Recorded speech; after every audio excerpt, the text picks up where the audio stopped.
बिस्मिल्लाहिर्रहमानिर्रहीम। Program logic with Salman Abid. हमारे तज्जियों और तबसरों को जानने के लिए चैनल को ज़रूर सब्सक्राइब कीजिए और अपना फीडबैक भी दीजिए।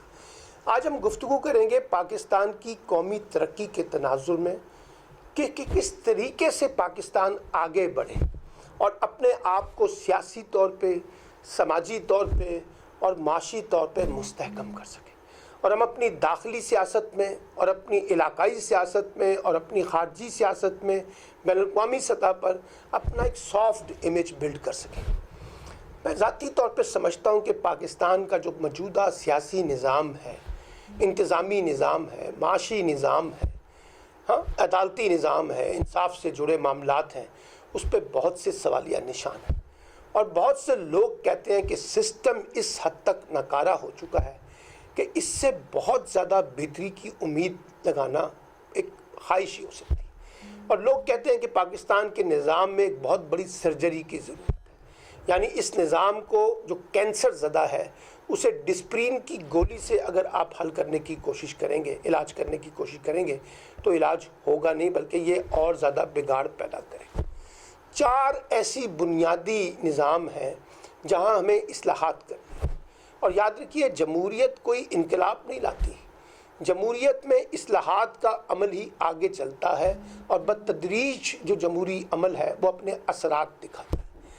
पहला बुनियादी मसला पाकिस्तान का अदालती निज़ाम है। जब तक हम अपनी जुडिशल रिफॉर्म्स ठीक नहीं करेंगे, जब तक हम अपने इंसाफ से जुड़े मामलात दुरुस्त नहीं करेंगे और एक अफर्मेटिव एक्शन के तहत हम इस सिस्टम के अंदर ऐसी अदालती इंसाफ पर मबनी इस्लाहात नहीं लाएंगे जो लोगों को फौरी तौर पर भी और शफाफ तरीके से भी इंसाफ दे सके, और इस तासुर की नफ़ी की जाए कि पाकिस्तान का इंसाफ का निज़ाम एक तबकाती बुनियाद पे खड़ा है, यानी अमीर और गरीब के दरमियान एक मुख्तलिफ़ किस्म के कवानीन हैं, और जो जितना ताकतवर है वो इस कानून के निज़ाम से बच सकता है, और जो जितना कमज़ोर है वो उसकी गिरफ्त में आ सकता है।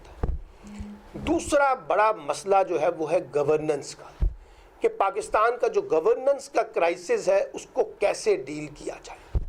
और उसका एक तरीका ये है कि हमें अपने गवर्नेंस के निज़ाम में डिसेंट्रलाइजेशन और डेवोल्यूशन की अप्रोच अपनानी पड़ेगी, यानी मरकज़ से सूबों और सूबों से इज़ला तक इख्तियारात की तकसीम, जिसमें सियासी, इंतज़ामी और माली इख्तियारात हों, उस निज़ाम को शफ़ाफ बनाना हो।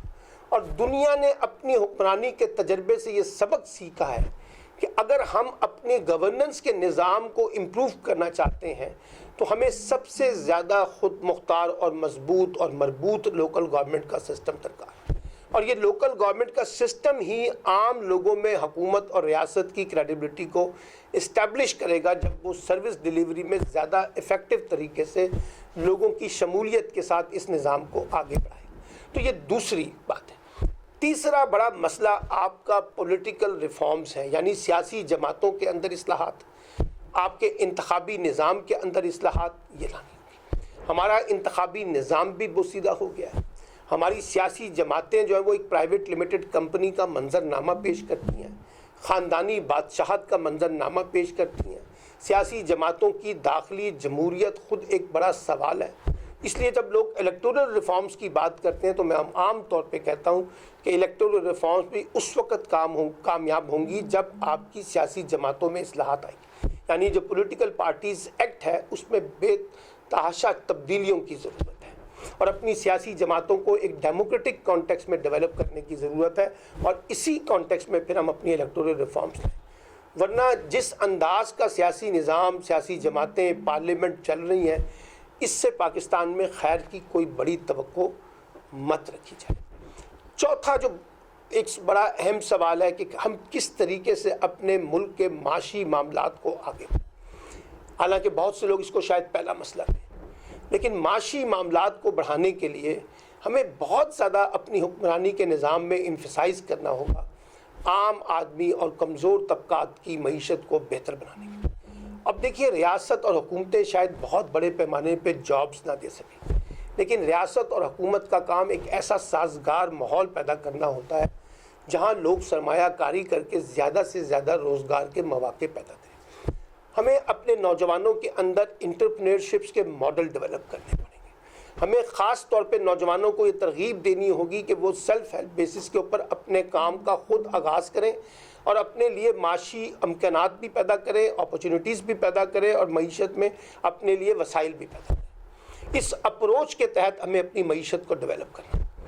ہمیں خاص طور پہ نوجوانوں پہ زیادہ انویسٹمنٹ کرنی ہوگی کہ وہ معاشی طور پہ مستحکم ہو تاکہ وہ اپنے خاندان کو اور اپنے آپ کو آگے بڑھا سکیں. پھر اس کے بعد ہمیں اپنے علاقائی سطح پر خاص طور پہ ایک انگیجمنٹ کی پالیسی اپنانی. یعنی اب آپ دیکھیے کہ جب تک آپ کے ہمسائے ملک آپ کے ساتھ نہیں ہوں گے ہم بڑی طاقتوں کا مقابلہ نہیں کر سکتے. بھارت کے ساتھ ہمارے تعلقات کو بہتر ہونا چاہیے, افغانستان کے ساتھ ہمارے تعلقات کو بہتر ہونا چاہیے, چائنا کے ساتھ ہمارے تعلقات, ایران کے ساتھ تعلقات. یعنی جتنے زیادہ ہم ریجنل پالیٹکس میں اپنے آپ کو مستحکم کریں گے اتنا ہی ہم عالمی سیاست میں اپنے آپ کو منوا سکیں گے. یہ حکومت کی جو پالیسی ہے, فورن پالیسی, اس کا جو کی فیکٹر ہے وہ علاقائی سیاست ہونا چاہیے, ریجنل پالیٹکس. اس کو بنیاد بنا کر پھر آپ اپنا فریم ورک بنائیں گے فورن پالیسی کے کانٹیکسٹ میں, بڑے ملکوں کے کانٹیکسٹ, اور اس کو جوڑیں گے. یاد رکھیے اس وقت تک جب تک آپ کا داخلی کانٹیکسٹ مضبوط نہیں ہو. جو اس وقت سیاست ہو رہی ہے, جو پولرائزیشن ہو رہی ہے, جو ایک الزام تراشیوں کی سیاست ہے, مارکوٹائی کی سیاست ہے, ایک بے ہنگم قسم کی سیاست ہے, اس سے تو پھر ہم اپنی سیاسی اور معاشی استحکام کی منزل کو نہیں پہنچ سکیں گے. تو ہمیں اپنی سیاسی جماعتوں کے اندر, اپنے سیاسی نظام کے اندر, اپنے پارلیمانی نظام کے اندر کچھ اس طرح کا سوچ بچار آگے بڑھانا ہوگا کہ ہمیں پاکستان کو فوقیت دے کے زیادہ سے زیادہ اس بات پہ توجہ دینی ہے کہ سیاست اپنی جگہ, محاذرائی اپنی جگہ, ایک دوسرے کے خیالات سے اتفاق کرنا نہ کرنا اپنی جگہ, لیکن ہم ایسے طریقے سے آگے بڑھیں کہ کم از کم اپنے داخلی پالیٹکس کو مضبوط بنا لیں. پھر خاص طور پہ ایک اور چیز جس پہ ہمیں زیادہ فوکس کرنے کی ضرورت ہے, ہمیں انسٹیٹیوشنلائزیشن کی طرف جانا چاہیے. دیکھیے قومیں وہی ترقی کرتی ہیں جہاں افراد کے مقابلے میں اداروں کی حکمرانی ہوتی ہے, اور جہاں ادارے بالادست ہوتے ہیں تو وہ زیادہ بہتر طریقے سے پرفارم کرتے ہیں. پاکستان میں بدقسمتی سے ادارے مضبوط نہیں ہیں. ہمیں ان اداروں کی مضبوطی کی طرف جانا ہوگا, ادارہ جاتی اصلاحات لانی ہوں, اور ادارہ جاتی اصلاحات کو یعنی ہر پہلو کو اگر ہم دیکھیں, جتنی اصلاحات کی میں نے بات کی ہے, یہ جسے کہتے ہیں نا short term, mid term and long term بنیادوں پر ہمیں اپنا روڈ میپ بنانا ہوگا, اور یہ ایک باہمی مشاورت سے بنے گا, ڈکٹیشن کے ساتھ نہیں بنے گا. اس میں تمام اسٹیک ہولڈرز آن بورڈ ہونے چاہیے. یعنی ہمارا موجودہ روایتی پولیٹیکل سسٹم, ہمارا موجودہ جو اکنامک کا روایتی سسٹم ہے, یہ ایک طاقتور گروپوں کو تو بہت زیادہ طاقت دیتا ہے, لیکن نچلے سے اوپر اٹھنے والے لوگوں کو طاقت فراہم نہیں کرتا. اس لیے یہ ضرورت ہے کہ ہمیں اپنے پورے نظام کو ریوزٹ کرنا ہے, ری ڈیزائن کرنا ہے, ری اسٹرکچر کرنا ہے, کیونکہ ہمیں اپنے آپ کو وائبل بنانا ہے, ہمیں اپنے آپ کو میننگ فل بنانا ہے, ہمیں اپنے آپ کو ریلیونٹ کرنا ہے دنیا کے ساتھ بھی, اپنے آپ کے ساتھ بھی.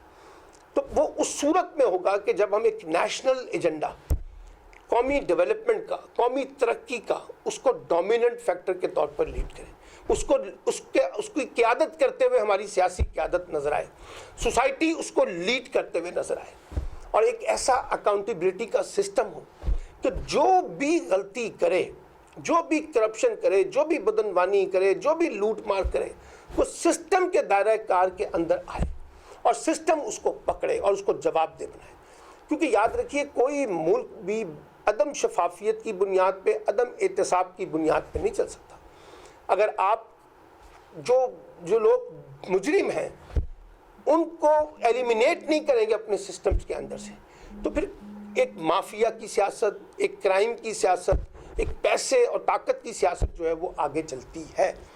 اس لیے میں اس بات پہ اپنی بات ختم کر رہا ہوں کہ پاکستان کے سسٹم کو ریوزٹ کرنے کے لیے ہمارے سیاسی جماعتوں سمیت تمام فریقین کو اپنا اپنا کردار ادا کرنا چاہیے, اور ہمیں صرف اصلاحات نہیں لے کے آنی, بلکہ جو اصلاحات لانی ہے اس پر عمل درآمد کا مکمل نظام, ایک انسٹیٹیوشنل میکنزم کی بحث کو آگے بڑھانا ہو.